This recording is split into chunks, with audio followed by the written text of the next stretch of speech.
We've seen an interesting case study playing out with the US presidential elections around the question of should there be an age limit for our leaders, our MPs, our senators, and even our federal court judges. Should we have an age limit?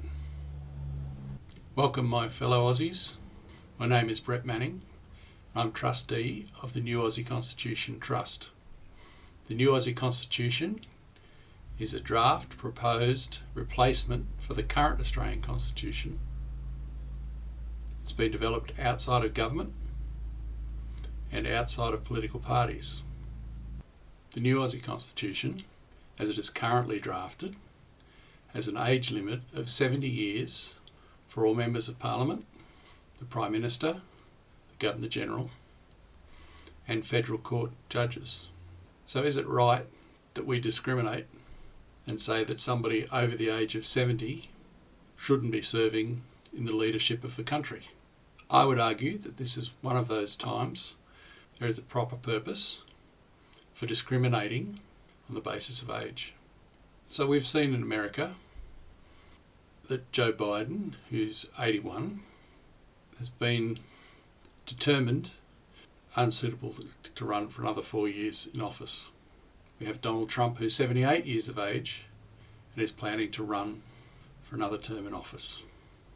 And we have Kamala Harris, who's under 60 and has replaced Joe Biden on the ticket. Now, 70 years of age for the new Aussie Constitution was chosen after balancing a number of factors. As a person gets older, their skills improve, their leadership should improve, but at the same time, their cognitive ability starts to decrease, their memory skills start to decrease, and so we are dealing with conflicting requirements. The other thing that we've seen play out, in fact with our judges at times, is that the older you get, the more removed you are from the younger part of the community, the younger generation. You grew up in a different time to what they are growing up in now. You grew up when values were different. And I would think it's quite difficult to understand and pass judgment on younger Australians as we get older and older. 70 years seem to be the appropriate age where, on the balance of probabilities, cognitive ability is starting to decline. And that's not to say that we don't all know somebody that's over 70 years of age and as sharp as tack. But if we're going to draw the line in the sand somewhere, then 70 years seems to be appropriate. And even if we had a really good leader that had been serving for 10, 12, 15 years, when they reach the age of 70, perhaps it is time for them to stand aside and give somebody else a go.